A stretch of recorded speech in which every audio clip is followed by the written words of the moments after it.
Hello viewers, welcome to our channel. నేను మీ Charan పరమి. Raj Tarun case చాలా రోజులుగా వైరల్ అవుతూ వస్తుంది కదా. ఈ రాజ్ తరుణ్ కేసులో మళ్ళీ కొత్త ట్విస్ట్ అనమాట. అదేంటంటే రాజ్ తరుణ్ తన సహనటి హీరోయిన్ ఎవరైతే ఉన్నారో మాల్వి మల్హోత్రా ఆమె ఉన్నారు కదా, ఆమె మీద ఒక హత్యాయత్నం జరిగింది అని చెప్పేసి వార్తలు వస్తున్నాయి. ఆమె హాస్పిటల్లో బెడ్ మీద ఉండి ట్రీట్మెంట్ తీసుకుంటున్న ఫోటోలు కానీ ఇవన్నీ వైరల్ అవుతూ ఉన్నాయన్నమాట. సో మాల్వి మల్హోత్రా ఈ కేసులో కీలకమైన వ్యక్తి. మొదటగా లావణ్య రాజ్ తరుణ్ లవర్ ఎవరైతే ఉన్నారో ఆమె మొదటగా మాల్వి మల్హోత్రా మీదనే పోలీస్ స్టేషన్లో కేసు పెట్టడం జరిగింది, నార్సింగ్ పోలీస్ స్టేషన్లో. అయితే పోలీసులు ఆ కేసు తీసుకోకపోవడం, ఆ తర్వాత ఆమె వేరే సెక్షన్ల రూపంలో మళ్ళీ రాజ్ తరుణ్ అండ్ ఆమె మీద ఇద్దరి మీద కేసులు పెట్టడం జరిగింది. ముఖ్యంగా ఏ కేసు పెట్టారో కూడా అందరికీ తెలిసిందే. ఆ కేసు ఏంటంటే మాల్వి మల్హోత్రా తనని బెదిరిస్తుంది, తనను చంపేయాలని చూస్తుంది, నేను నిన్ను చంపేస్తాను, నీ డెడ్ బాడీ కూడా దొరకకుండా చేస్తానని బెదిరిస్తున్నట్టుగా కేసు పెట్టింది. సో తనకి థ్రెటింగ్ ఉంది, సో తనని రక్షించండి అని చెప్పి ఆత్మరక్షణ కోసం పోలీస్ స్టేషన్ మెట్లు ఎక్కడం జరిగింది లావణ్య. కానీ పోలీసులు పెద్దగా స్పందించలేదు. తర్వాత వేరేగా అది చిల్వల పొలవలు అయిపోయి మళ్ళీ ఆమె వేరే సెక్షన్ల మీద రాజ్ తరుణ్ మీద కేసు పెట్టడం, తనకు ఆత్మరక్షణగా పోలీసులు కూడా ఉండటం, ఆమె ఆత్మహత్య ప్రయత్నం చేయడం, తర్వాత పోలీసులు వెళ్ళి ఆమెను రక్షించడం, ఇదంతా జరిగింది. సో ఇదంతా ఒక ఎత్తు అయితే సడన్ గా ఇప్పుడు మాల్వి మల్హోత్రా మీద హత్యాయత్నం అంటూ వార్తలు అనమాట. అయితే మాల్వి మల్హోత్రా నిజానికి రాజ్ తరుణ్ నేనేం అతని గర్ల్ ఫ్రెండ్ కాదు, అతనికి నాకు కేవలం ఫ్రెండ్షిప్ మాత్రమే ఉంది, అతనితోటి నాకు ఏ సంబంధం లేదు అని చెప్పేసి ఆమె క్లారిఫై చేశారు. అతనితోటి నేనేం అతన్ని పట్టించుకోను, నాకు అవసరం లేదంటూ కూడా చెప్పడం జరిగింది. అతని బ్యాక్గ్రౌండ్ ఏదైతే ఉందో ఈ స్టోరీ కావచ్చు, ఈ లావణ్యతో లవ్ స్టోరీ కావచ్చు, మిగతా విషయాలు కూడా నాకైతే అనవసరం అని చెప్పేసి ఆమె చెప్పారనమాట. అయితే వాళ్ళ ఆడియోస్ అయితే బాగానే లీక్ అయ్యాయి. అవి లీక్ అయిన తర్వాత ప్రజలు కూడా దాన్ని నమ్మారు. ఆమె అతని గర్ల్ ఫ్రెండ్గా ఉన్నట్టుగా, అలాగే ఈతో గొడవ పడ్డట్టుగా, లావణ్యతో గొడవ పడిన విషయం కావచ్చు, ఇవన్నీ కూడా బాగానే వైరల్ అయ్యాయి. సో ఆమె చెప్పే వెర్షన్ పూర్తిగా నమ్మే పరిస్థితిలో లేదు. ఈ ఆడియోలో ఏదైతే ఉందో దాన్నే ప్రజలు నమ్ముతూ వస్తున్నారనమాట. కాబట్టి ప్రజలకు ఒకటి చెప్పి తర్వాత తను మాత్రం వేరే మార్గంలో వెళ్తూ ఉన్నారా అన్న అనుమానాలు అయితే అందరికీ లేకపోలేదు. సో ఇంటర్నల్గా ఏం జరుగుతుంది వీళ్ళ మధ్య, రాజ్ తరుణ్ అండ్ ఈ మాల్వి మల్హోత్రా మధ్య అనే ప్రశ్న అయితే అలాగే ఉంది. ఈ కోణంలో ఆమె తమ్ముడు కూడా ఆమె బ్రదర్ ఎవరైతే ఉన్నారో ఆమెకి సపోర్ట్ చేస్తూ రావడము, లావణ్యను బెదిరించడం, ఇవన్నీ చూసామన్నమాట. అయితే వాళ్ళు ఆమె మీద హత్యాయత్నం చేయాలన్న ఆలోచన మరి ఉందా లేదా తెలియదు, కానీ ఆమె పెట్టిన కేసు విషయంలో మాత్రం అదే మెన్షన్ చేశారు.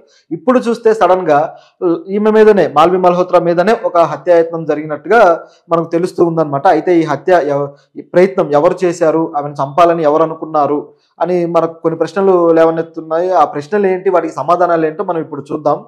మామూలుగా అయితే ఇప్పుడు లావణ్య మీద ఎవరైతే బెదిరింపులకు పాల్పడ్డారో ఆమెకు ఒక బలగం ఉంది, ఆమెకు ఒక స్ట్రెంగ్త్ ఉంది. సో ఆమె అనుకుంటే చేయగలిగే సిచ్యువేషన్లో ఉంది, కానీ ఆమె చేయలేదు. ఇటువైపు చూస్తే లావణ్య తన ఆత్మరక్షణ విషయంలో ఇబ్బంది పడుతూ ఉంది. తనకంటూ సెక్యూరిటీ ఎవరూ లేరు.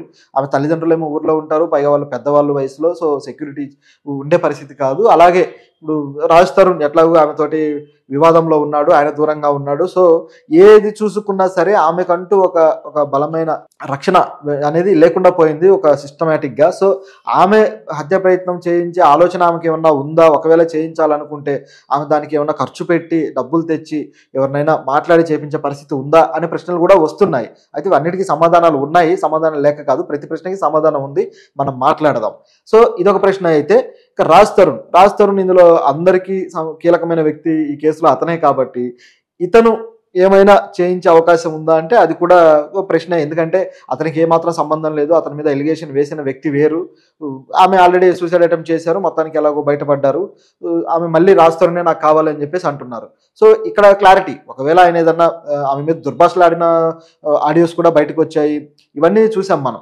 తర్వాత డబ్బులు ఇస్తాం వదిలేయని చెప్పడం కానీ, ఇట్లాంటివన్నీ అనేక విషయాలు మనకు వెలుగులోకి వచ్చాయి. కాబట్టి ఏదైనా జరిగితే వీళ్ళిద్దరి మధ్య జరగాలి, కానీ మధ్యలో మాల్వి మల్హోత్రా మీద ఎందుకు జరిగింది అనేది ఒక ప్రశ్న.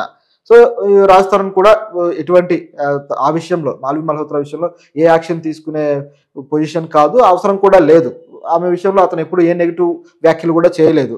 కాబట్టి అతను కూడా మనం రూల్ అవుట్ చేయొచ్చు.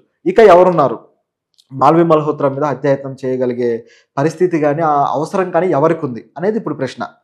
సో ఈ ప్రశ్నకి సమాధానం ఏంటంటే ఆమె మాజీ లవర్. ఆమెకు ఆల్రెడీ గతంలో ఒక లవ్ స్టోరీ ఉంది. ఆమె ముంబై వాసి. సో ముంబైలో ఆమెకు ఒక యోగేష్ అనే వ్యక్తితోటి ఒక లవ్ ట్రాక్ ఉందన్నమాట. అది కూడా 2019 అలాగే 20 ఆ ఎరాలో జరిగిన లవ్ స్టోరీ. సో ఆ లవ్ స్టోరీలో అతను కొంచెం ఆమెను ఇబ్బంది పెడుతున్నాడని చెప్పేసి, ఆమెను హెరాస్ చేస్తున్నాడని చెప్పేసి, ఇట్లా రకరకాల ఈ ఆరోపణలతోటి ఆమె కొంచెం అతని వల్ల ఇబ్బంది పడి పోలీస్ కేసు పెట్టడం జరిగింది. సో ఈ పోలీస్ కేసు పెట్టడంతో అతన్ని పోలీసులు అరెస్ట్ చేశారు. అరెస్ట్ చేసిన తర్వాత ఇక వీళ్ళిద్దరికి పూర్తి స్థాయి బ్రేకప్ అయిపోయింది. ఆమె తన జీవితం తను చూసుకుంటూ వచ్చారు. తర్వాత ఈ సినిమాలో తెలుగులో మంచి అవకాశాలు అందుకొని తిరగబడరా స్వామి అవకాశం కానీ ఇట్లా హీరోయిన్గా తన ప్రయాణం సాగిస్తున్నారనమాట.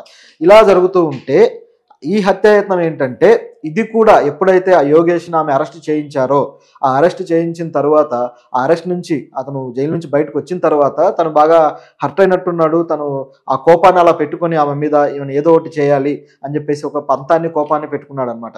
నిజానికి అసలు వాళ్ళిద్దరి లవ్ స్టోరీ చూస్తే అతను ఒక ఎగ్జిక్యూటివ్ ప్రొడ్యూసర్, కొన్ని చిన్న సినిమాలకు ఎగ్జిక్యూటివ్ ప్రొడ్యూసర్గా ఉంటూ అతను తనకంటూ ఒక ఫేమ్, ఒక స్టాండర్డ్ సంపాదించుకున్నాడు, కొంత ఆస్తులు సంపాదించుకున్నాడు. ఆ విధంగా ఉన్న వ్యక్తి అతను ఆమె ప్రేమలో పడడం కానీ, వాళ్ళిద్దరి ప్రేమ కథ కూడా కొంతకాలం పాటు నడిచి ఆ తరువాత అతని వల్ల ఆమెకి కొన్ని ఇబ్బందులు ఎదురై ఇలా జరుగుతూ వచ్చిందనమాట. సో ఇలాంటి పరిస్థితుల్లో ఈమె అతని మీద ఇలాంటి యాక్షన్ తీసుకోవడంతో అతను బాగా ఆమె మీద కోపం పెట్టుకున్నాడు. సో ఈ కోపంతో ఆమె మీద అటాక్ చేశాడు అనేది ఆమె వెర్షన్. ఎవరంటే మాల్వి మల్హోత్రా. ఈ అటాక్ను కూడా ఎవరు చూడలేదు, దానికి కూడా ఏ ఆధారాలు లేవు. సో ఆమె అటాక్ చేశాడు నన్ను అని చెప్పేసి ఆమె కొన్ని గాయాలైన ఫోటోలు కావచ్చు, ఆ చేతుల మీద ఇవన్నీ కూడా కొన్ని గాయాలైన ఫోటోలు ఆమె సోషల్ మీడియాలో పెట్టి ఫోటోలు తీసి పెట్టేసి తన ఇన్స్టా అకౌంట్లోను ఇట్లా పెట్టి ఇది తను ఇలా దాడి చేశాడు అని చెప్పేసి ఆమె పెట్టడం జరిగింది. సో ఆమె అలా చెప్పడంతో ఆమె వెర్షన్ నమ్మడానికి అక్కడ స్కోప్ ఉందన్నమాట. సో ఈ దాడి ఏదైతే హత్యా ప్రయత్నం ఉందో ఇది 2020లో జరిగిన విషయం అనమాట. 2020లో అలా జరిగింది, అతను దాడి చేశాడు అని చెప్పేసి ఆమె అంటున్నారు. అయితే దానికి సంబంధించి ఇప్పుడు విషయం బయటకు వచ్చింది. ఎందుకు అంటే ఆ దాడి చేసిన వ్యక్తి ఎవరైతే ఉన్నారో యోగేష్, ఆయన తల్లి ఇప్పుడు బయటకు వచ్చేసి మాల్వి మల్హోత్రా మీద కొన్ని కొత్త ఆరోపణలు చేశారు. సో దాంతో ఇది వెలుగులోకి వచ్చింది. అంటే మళ్ళీ పాత పగలు ఏమన్నా రేగాయా, లేకపోతే పాత ప్రేమ కథ ఏమైనా చిగురించిందా ఏంటో తెలియదు, కానీ కొత్తగా ఎందుకు రేగాయి అంటే దానికి కూడా ఒక సమాధానాలు ఉన్నాయి. అదేంటంటే ఈ మాల్వి మల్హోత్రా ఇట్లా దాడులు చేశాడని పెట్టడం కావచ్చు, ఇదంతా కూడా అబద్ధం. సో నా కొడుకు, నా బిడ్డ ఎవరైతే ఉన్నారో యోగేష్, అతన్ని ఆమె కొన్ని తప్పుడు కేసులు పెట్టి అరెస్ట్ చేయించింది అని చెప్పేసి యోగేష్ తల్లి చెబుతున్నారనమాట. ఆ రోజుల్లో తప్పుడు కేసులు పెట్టి అరెస్ట్ చేయించడమే కాకుండా మా ఆస్తులన్నీ కూడా ఆమె స్వాధీనం చేసుకుంది, చాలా ఆస్తులు ఆమె తన వైపుకి తిప్పుకుంది అని చెప్పేసి ఈమె ఆరోపిస్తున్నారు. సో యోగేష్ ప్రేమలో ఆమె పడిందా లేదా ఆమె ట్రాప్లో యోగేష్ పడ్డాడో తెలియదు అనమాట. ఇక్కడ కొత్త క్వశ్చన్ బయలుదేరింది. సో తల్లి కాబట్టి బిడ్డ జైలుకి వెళ్ళడం, సో దాంతో ఆమె బాధపడడం, ఇవన్నీ మనం అర్థం చేసుకోవాల్సిన విషయమే ఒక సెంటిమెంటల్గా చూస్తే. కాకపోతే ఈ తప్పుడు కేసులు పెట్టి అతన్ని జైలుకి పంపించిందనే వాదన కానీ, అలాగే మా ఆస్తులు కాజేసిందనే వాదన మాత్రం చాలా ఇంట్రెస్టింగ్గా ఉందన్నమాట. మరి ఆస్తులు కాజేస్తే ఆ విషయంలో కేసులు ఎందుకు పెట్టలేదు అనేది ఒక ప్రశ్న అయితే, మరి యోగేష్ నిజంగా దాడి చేశాడా లేదా అని తెలియదు. సో ఒకవేళ చేసి ఉంటే ఆమె మరి నా మీద ఇట్లా హత్యాయత్నం చేశాడు అని చెప్పేసి ఆ కేసు ఆమె ఎందుకు యోగేష్ మీద పెట్టలేదు అనేది మరో ప్రశ్న. అయితే నిజానికి ఈ యోగేష్ మీద ఆమె కేసు పెట్టలేదు సరే, అయితే ఈ విషయం ఏదైతే ఉందో దాడికి సంబంధించి సోషల్ మీడియాలో ఆ రోజుల్లో ఆమె పెట్టిన పోస్టు, దాన్ని ఈ లావణ్య తన కేసులో తీసుకురావడం కూడా జరిగింది.